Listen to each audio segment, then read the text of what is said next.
Hello, in this video I'm going to talk about inner critic and how to stop self-criticism.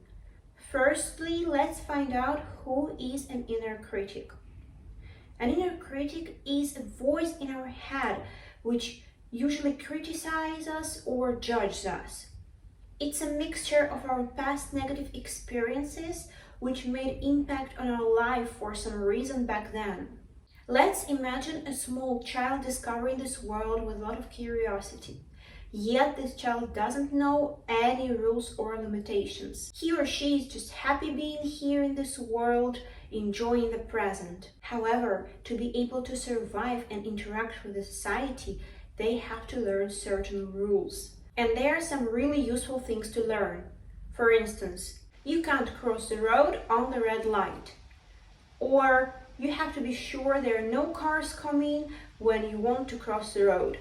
These things are essentially important to know.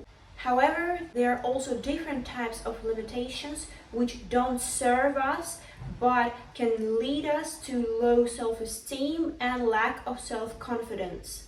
So let's imagine you as a child wanted to sing and you really enjoyed it. And you were just singing for your own pleasure. And then, let's say your mom told you, "Oh, stop singing, you don't have any ear, you have a horrible voice, I can't hear it anymore, I have a headache from your voice," and some things like that. Not necessarily that it was an insult or anything like this, just something what put you off that activity back then.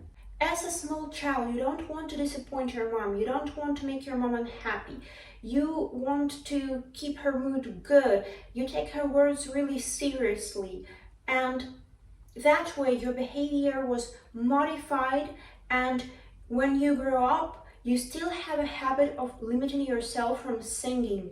And these negative statements from someone significant from your past turn to be your inner critic and your own limiting beliefs. Firstly, you should be aware of these limits. You should understand that there are thousands of thoughts coming through our head every day, and it's really difficult to notice all of them. But that is the first thing what you should do. You should listen to your thoughts and recognize where is the thought coming from.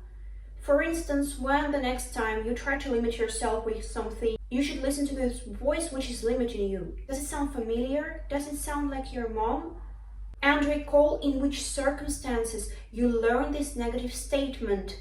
Then when you remind the situation when it happened, or many situations, like for instance your mom was telling you that every day, like stop singing, or a few times, you just express your emotions in a socially acceptable way, and you recognize your feelings and you address them. So it could be done by writing it all down. You can just take pen and paper and just write everything you feel. Or if you feel angry with your mom, you can hit the pillow and tell, "I'm angry with you because you made me feel like that. I'm angry with you because I don't agree with you, because I don't think that how parents should treat their children. I think you are wrong." Or if you feel sad, you should let yourself grieve about something. Maybe it could feel like you lost something. Maybe you could say, "I'm really, really sad because I really wanted to be a musician and I lost many, many years of practicing music. And if I start learning it now as an adult, I wouldn't achieve such success as I would if I started it when I was 5.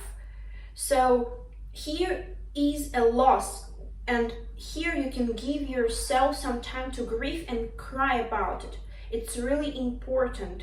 And when the intensity of your emotions is reduced and you get some relief, you don't have these strong feelings or these strong emotions, you can separate opinion of your mother or any other significant person from your own one. Now think from your clever, logical inner part, what do you think about this situation, what happened to you in the past? Let's get back to our example with singing.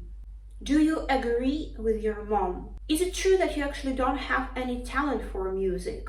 And even if it's true, doesn't mean you can never sing in your life again. So now you know that this particular limitation for singing is coming from your mom. So the next time you're getting this negative thought and limitation, you can tell, okay, thank you, mom, thank you for telling me that, whatever your intentions were, but I don't need your opinion anymore. I have my own formed opinion and I have my own life, and I'm going to practice singing and I'm going to get better in that, or I'm just going to sing whenever I want and enjoy it. And I think that's the right way to live. So that way you decide how do you treat yourself nowadays. Because in the past it was your mother or someone else who was doing that to you, but nowadays it's you who are treating yourself this way. It's you who are doing it all to yourself, and you are able to stop it. You are capable to stop it. Also, if you can't recall the situations in which you learned this negative self-talk and limits, then you can just name your thoughts. The next time you think something negative, just say, it's just a thought and it's fine. Yeah, I have like thousands of automatic thoughts coming from my head, and that is one of these negative thoughts. And you notice that and you imagine the shape of the thought. It could be like a square or a circle, whatever you can think of, and you give this thought a name. You can imagine the color as well. It can be like a fluffy circle with orange, red and blue color, and or some animal, or like a fantasy animal from your fantasies, whatever, and you give it a name and you think, okay, so this is Greg here. And you say, thank you, Greg, for telling me that, but I have my own opinion on this matter and I'm going to do whatever I think is good, whatever my best version would do. Also, it's important to notice that you may have a lot of negative emotions and negative feelings towards your close people, probably due to all these negative limits and other things we've just discussed. So here it's also important to understand that probably these people were doing that because they wanted to help you somehow. Let's say this mom was telling her child to stop singing because she thought that this child really didn't have a good voice, and she thought, oh no, he's going to sing in public and he's going to be ashamed and his peers will make fun of him and he'll be bullied and things like that. So better I tell him than someone else tells him that. Or it could be like, oh, my child is not talented, so I better tell him or her right now that he or she can concentrate on something else and wouldn't concentrate on something what wouldn't serve the child in life.